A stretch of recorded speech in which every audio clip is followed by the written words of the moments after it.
Here are the 10 most expensive theme parks in the United States of America. Coming to the 10 spot at an average cost anywhere between $165 to $175 per day, we have Disney's Animal Kingdom. Moving to the 9 spot at right around $179 per day, we have Islands of Adventure. Moving to the 8 spot, right around $180, we have Universal Studios in Orlando. Coming to the 7 spot, in the ballpark of $179 to $199, we have Epcot in Disney This is for one day? World. Moving to the 6th spot, anywhere between $139 to $199, we have Epic Universe. At the halfway point, anywhere between $190 to $205, we have Disney California Adventure. Coming to the 4th spot, anywhere around $184 to $207, we have Disney's Hollywood Studios. Moving to the number 3 spot, anywhere around $195 to $208, we have Disneyland California. Sliding to the 2nd spot, anywhere in the ballpark of $199 to $210, we have Disney World's Magic Kingdom. And finally, Is this with parking or just the actual ticket? coming to the top spot, anywhere around $300 to $400, we have Discovery Cove in Orlando. Comment what statistic you would like me to do next. $300 or $400? Wow. All right, let's take a look at the comments. Discovery Cove is awesome, though, to be honest. All right, well, sounds like you've been there. Snagged some Discovery Cove tickets for under $100 this year. So worth it. Such a great experience. For that price and what you're getting, good for you. This entire list is just Florida and California, LMAO. Let me see. Orlando, California, Disney World, Florida, yeah, facts. Epcot should be $25. Paying $190 to go to a park that's 70% shopping is crazy. Look at how many of the list is just Disney theme parks, and they complain and moan and cry about they're losing money because nobody in this economy can afford the luxury of going to Disney theme park. I thought about it, and is it intentional, right? Because for us as consumers, everything in terms of prices have gone up. I'm assuming for businesses, same thing. I mean, wages, especially California. I think the minimum there now is $20 an hour. Florida, I'm not entirely sure, but the wage in today's economy, just the cost of living, it has to have gone up. So it takes thousands of people to create that experience for a theme park. So I'm assuming as a business, okay, wage, that's one thing that could have gone up.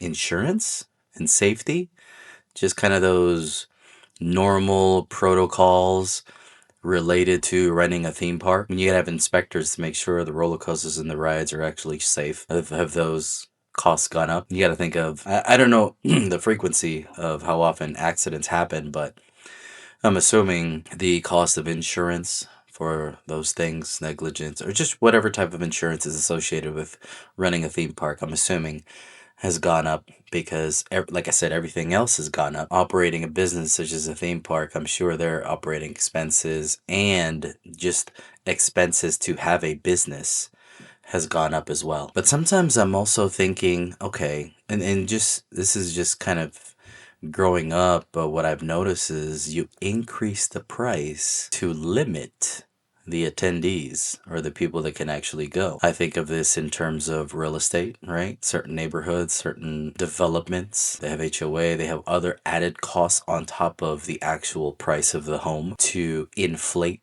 the location, the actual cost, the totality of cost it takes to live in that type of neighborhood. So not everybody can afford or go or live in those type of neighborhoods. Same thing for theme parks. I'm thinking, is it so intentional that because they have higher costs as a business and they're limited because the wage, like I said, I'm assuming hundreds and thousands of people to get these theme parks operating, from the ticket takers, from the folks that are the food stands, the people operating the rides, the people cleaning up, production behind the scenes. You got the managers, you got to relieve these people, they got to take their breaks. It takes a lot. And in order to supplement that, they increase the price of their ticket in a way to limit the number of attendees that attend their parks. Thinking out loud, Disneyland California is by far the most expensive when you add up all your expenses. Also, Disney parks, or Florida.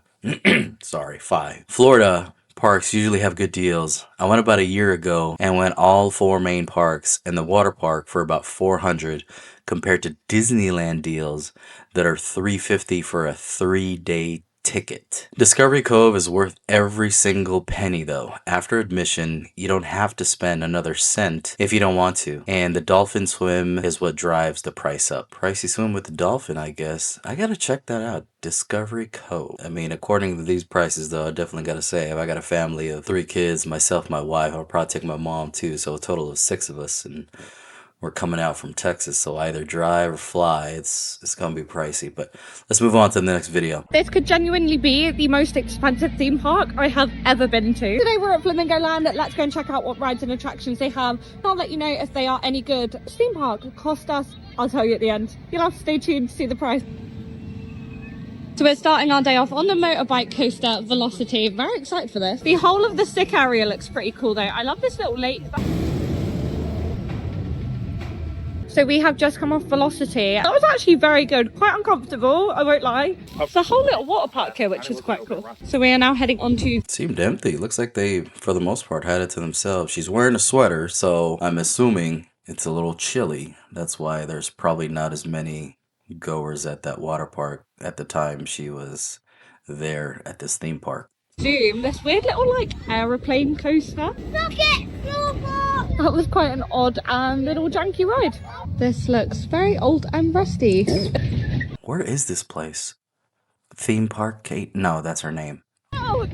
I stand corrected. Not the smoothest ride I've ever done, I can't lie. I'm very sad that Mumbo Jumbo is currently closed, so let's go and find something else to do. Look how sick that ride looks, but it is sharp. I'm also gutted that this is actually closed today. Are now heading on to Sick, their newest roller coaster. Very odd, you actually have to walk through the shop to get to the ride. This seems like it's not in the US. Seems like it's somewhere in the UK, I'm assuming. All right, let's read the comments. As much as I love Flamingo Land, it's definitely not worth it. 58 pounds per person. Paid 700 for 4 in Disney World. Wow. The mad thing is, you don't have enough time in one day to see a full zoo. Shows and do the rides, they should split the ticket system. So if you pay only for one, you can only visit one. I can see that.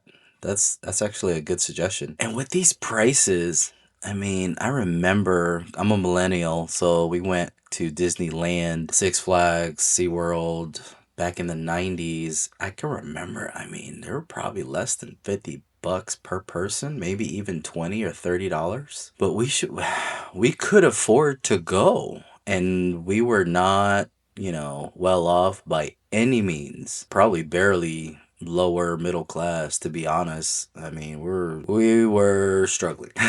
But with that said, we could afford still to experience and go to these places and rides. I think it's just the pricing it's not like how they do. It's no longer theme park pricing. It's as if it's a different strategy. It's almost like a dynamic type of pricing. That's what's happening with these theme parks. It's almost like airlines. Like, for instance, based on the seats, they want to get butts and seats as much as possible. So just hike everything up, and whoever's willing to pay for it will pay for it. But it's just, I don't know.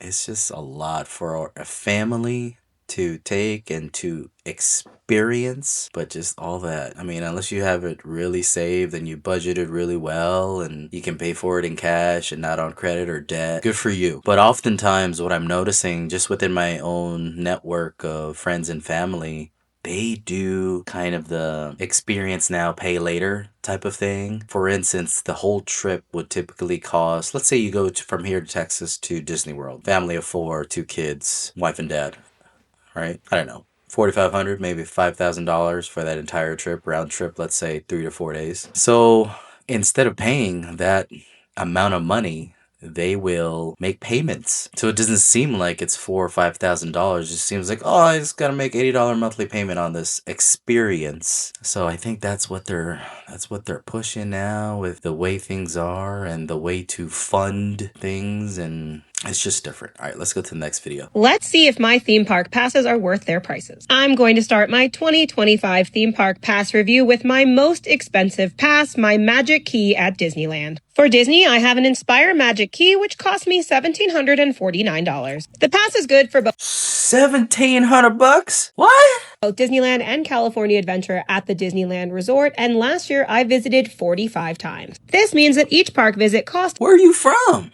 Do you live across the street? 45 times? There's 52 weeks in a year. Did you go every weekend? A little less than $39. And since I have the highest level of Magic Key, I also get free parking at each visit and unlimited PhotoPass downloads. I also get 20% off of merchandise, 15% off dining, and I can have 6 park reservations at a time. While I do think my pass at Disney was worth it, I wish they would get rid of the That's a lot of spending. I'm already dizzy, not just with the prices, but whew.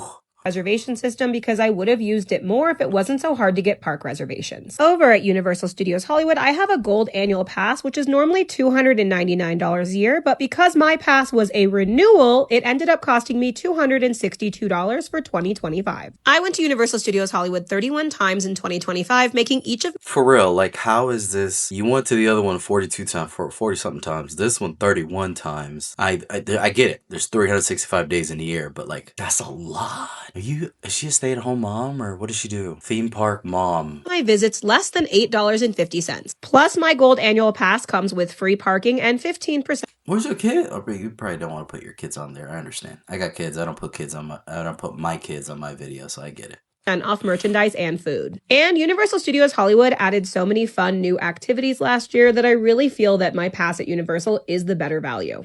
Let's see if my. Wow. Oh man, that was a lot to unpack there. All right, let's go to the comments. We're buying a home 12 months, or not 12 months, 12 miles from Disney World. I think I'm going to be joining the annual pass club. Wow, good for you. I also have the gold pass at Universal, and I love it so much. I thought I'd get bored, but every time I go, I love. Also, love my Magic Key at Disney. Heavily wish they got rid of the reservations, at least for the Magic Key holders. Man, that's a lot of time.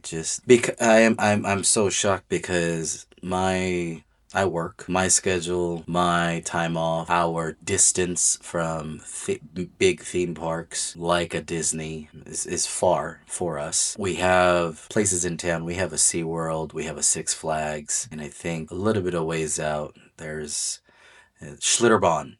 So a water park also. So we got those, but nothing like a Disneyland or Universal, kind of the coastal theme parks.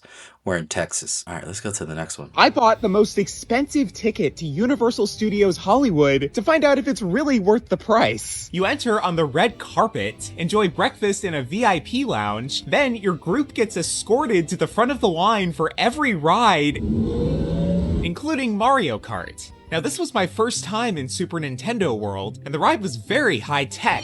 However, because of that, it does break down a lot, and even with our guide, it took not 1, not 2, but 3 separate attempts to actually get on before the ride started working. To be fair, they did try to make up for lost time by shuttling us backstage directly onto the Harry Potter ride, although even then we got stuck in front of a wizard's nose. But our tour guide was wonderful and led us on a 2-hour VIP studio tour and got us seats for a very explosive stunt show. My ticket also included a really good gourmet lunch where I got to dine with Doc Brown, as well as valet parking, so for me, it was well worth $379.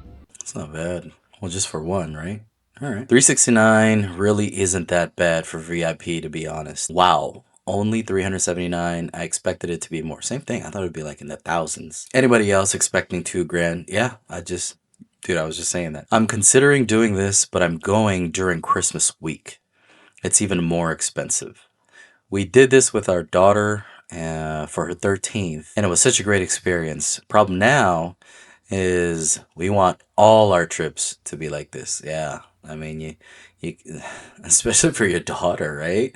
She'll expect all her visits at a theme park will be kind of that similar VIP experience. We did VIP this past summer and it was amazing. Only way to go. Save so much time. Speaking of time, I'm thinking these theme parks they're not really, when it comes to VIP, they're not selling the rides. They're selling time. They're selling for you to bypass and get in front of the line, i.e. save time. Not necessarily the ride, or not necessarily attract you because of the ride, or this package is just for time. People value time. I remember doing this exact location. It was so much fun. I did this once, 100% worth it. Just do it ahead of time, not day of, so you can get a free parking. The food was so good. That's pretty cool that they threw in that food too. I was expecting it to be like $2,000, but $379? That's pretty cheap for VIP compared to other places. Yeah, I'm with you on that one. All right, let's go to the next video. Epic Universe is one of the largest, most expensive theme parks ever built. We're getting a sneak preview, so come on. I love the details all the way on the top balconies. There are businesses with signs all the way up there.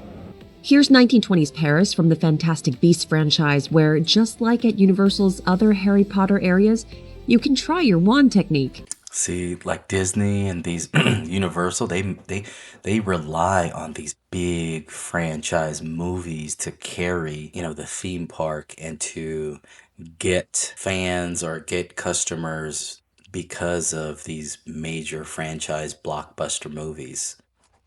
Ventus. All right, I'm a muggle, apparently. I just can't. But then you'll time travel to the 1990s via Metroflu.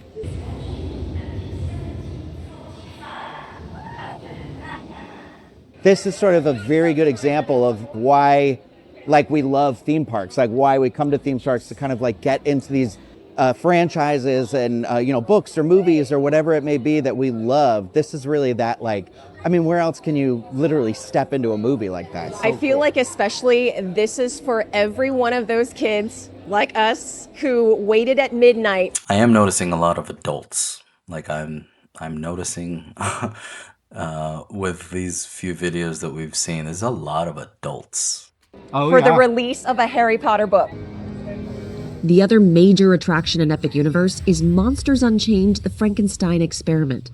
Universal says their team invented new technology and secured patents for Epic Universe attractions, including special animating effects, ride design, and robotics. Through another portal is the Isle of Berk, the first time How to Train Your Dragon has been turned into a theme park space. The Untrainable Dragon was a show that we saw. There was a dragon flying over our heads and breathing and winking at us, right? I think this show's do not miss.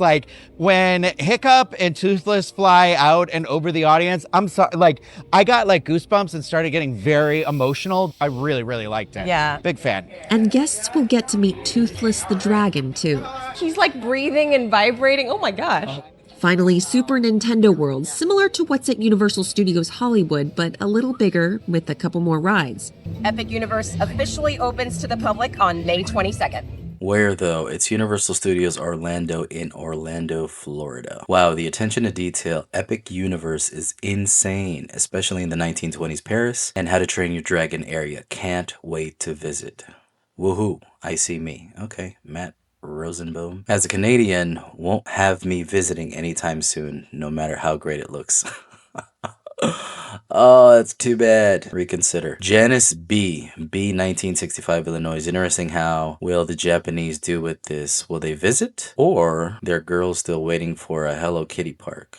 Yeah, it's kind of a weird comment, but there you go. All right, let's go to the next one. Romania is building a $1 billion Dracula theme park, and this thing is way bigger than people realize. So Romania is now officially planning a $1 billion mega theme park inspired entirely by Dracula. And by the way, this is not just rides like a regular theme park, this is basically a full horror-themed city. This project is called Dracula Land, and the park alone is nearly 800,000 square meters. It's gonna have over 40 major attractions with massive roller coasters, dark rides, water rides, and entire vampire-themed zones based on Transylvania. I bet everybody's dying to go. No. Alright. Dad joke. and Dracula's castle. Hello, that's just the beginning. They're also building 3 themed hotels with over 1,200 rooms, a giant water park and thermal spa, and over 20... I mean, so far it doesn't look like it sucks. No. Okay. 2,000 seated area for concerts and events, and even a 4.5 kilometer racetrack. The project is also including luxury shopping districts, a tech and gaming hub, and even plans for a metaverse experience and even its own digital currency tied to the park. Officials are saying that this city could attract millions of visitors every single year and generate billions in economic impact over the next decade. For Romania themselves, this would instantly put them on the global entertainment map like a horror-themed version of Disneyland that everybody would know about. Would you go to These AI renderings are crazy. the billion-dollar Dracula city, or is this the wildest theme park idea ever? All right, let's go to the comments. Oh. Romania. No, we're not. Not you trying to start stuff. As a Romanian, who the F told you that we're doing that, bud? Oh man, did we get fooled or what? Apparently it is true. I'm there. If they do build this, I'm gonna need somebody to do a review or a mini blog of the whole park, food, and everything. English isn't mandatory. Is it true? They're gonna do in 2028. Plot twist. It's funded by Dracula himself. Probably. Yo, you had the whole country of Romania respond to you. Oh man, does Romania know about this? Isn't that country extremely poor? Is Romania aware? Does Romania know? Alright, was he just pranking us? Is this like a rage bait video or what? The fact that people from Ro are saying this is not true is funny AF. Bree, my city, okay, I can't read that. Hopefully it was a good comment. I don't know what language that is. I'ma go get me the coolest job in Romania. I'ma leave on a jet plane. Don't know when I'll be back again. Bye bye, USA. Oh man, I'll read one more. Apparently this is true.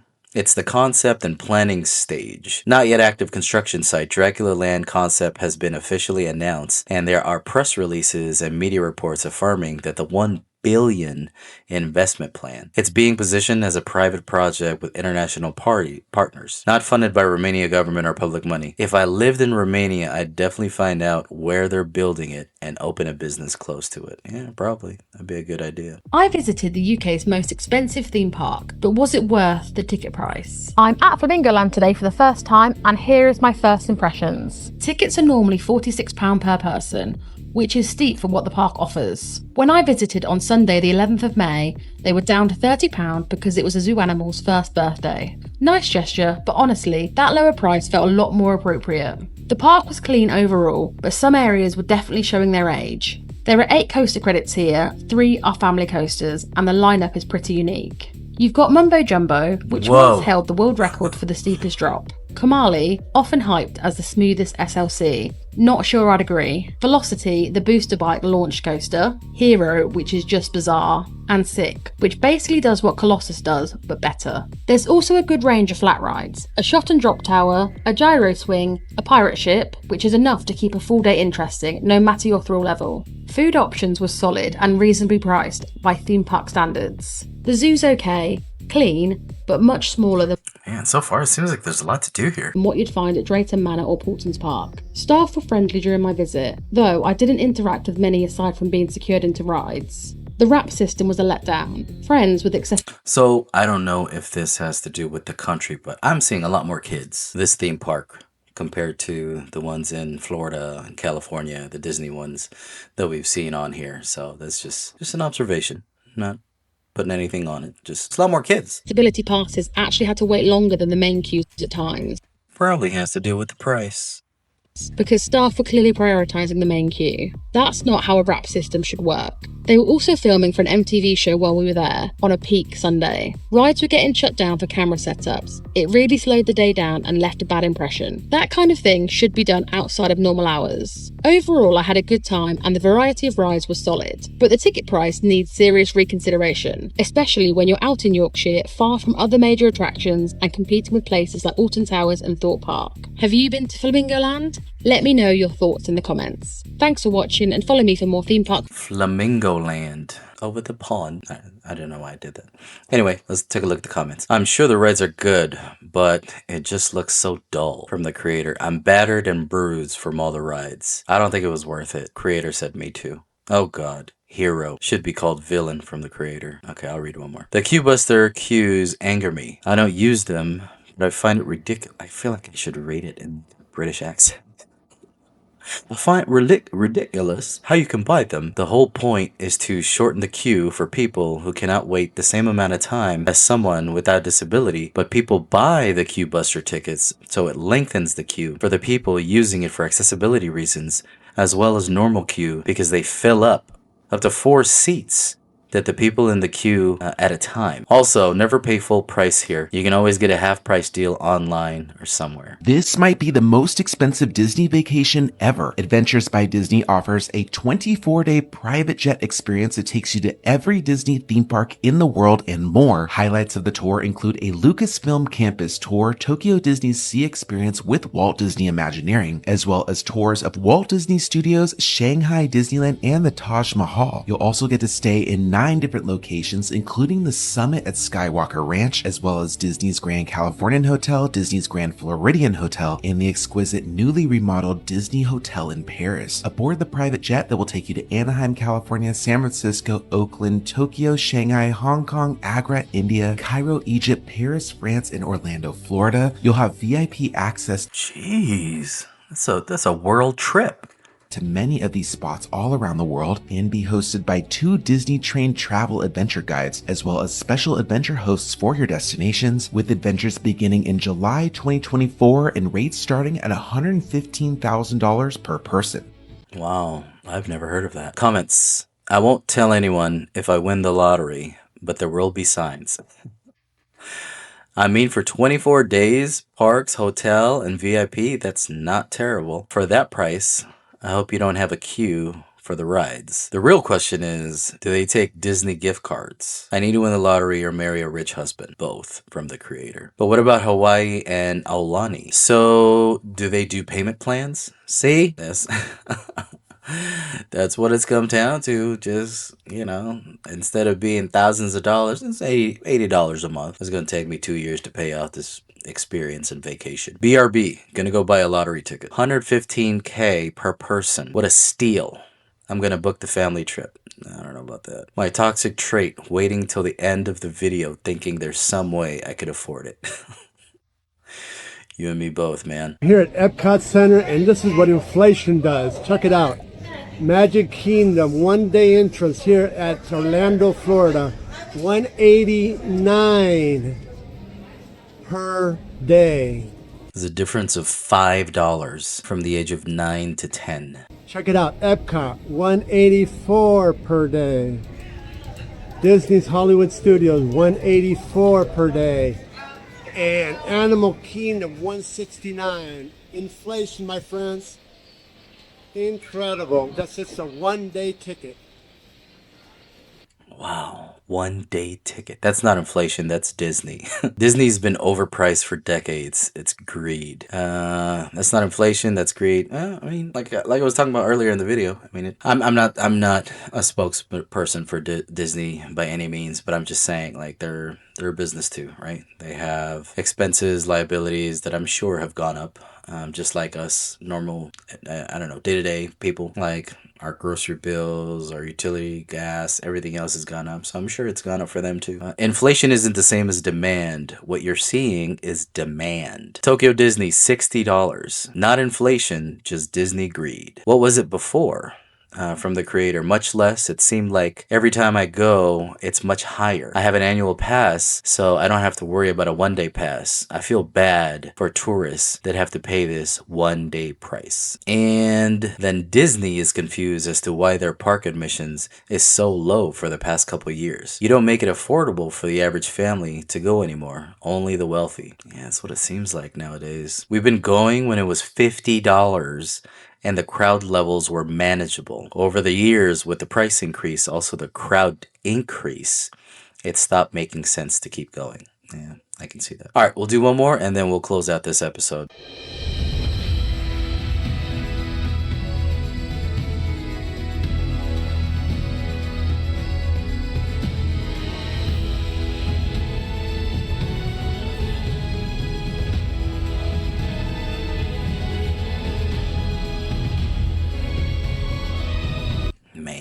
There's a lot of detail to this. I mean, just seeing it on video, but I can only imagine if you're there in person to kind of witness all the intricacies and details and all the attention that they put on this.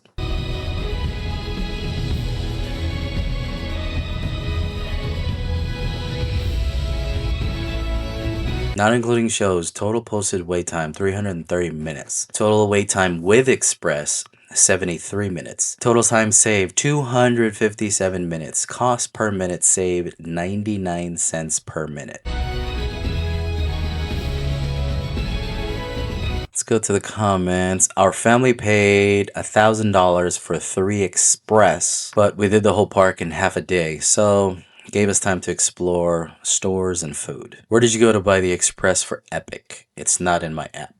Can you use it for parent switch? Yes, but everyone needs their own Express pass to enter the Express line. The child swap room is usually just before boarding, so everyone will wait in line, and then the waiting room you'll split up. Booked a 5-day stay at Helios.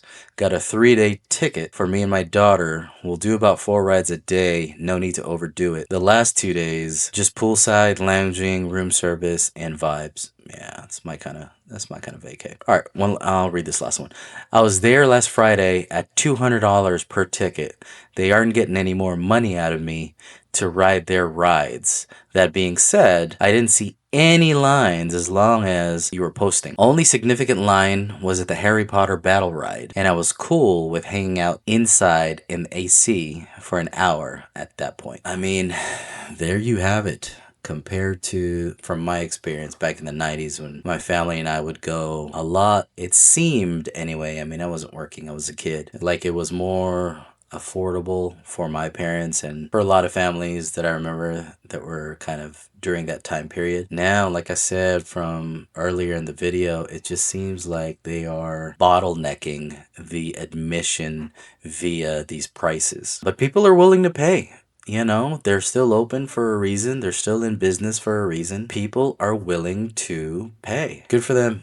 I mean, just hopefully with these financial decisions and time and the experience, it truly is worth it. But if not, then, you know, can you postpone or can you save up at a later time to have this experience? And I know some folks are like, oh, they got something new this year and I gotta check it out. I didn't check it out last year and blah, blah, blah. Kind of like that FOMO attitude, that fear of missing out. Are you really missing out? I mean, are you really missing out? So, but then if that's your personality and you can swing it and you got the funds, do what you gotta do. But otherwise, you know, what is it truly costing you?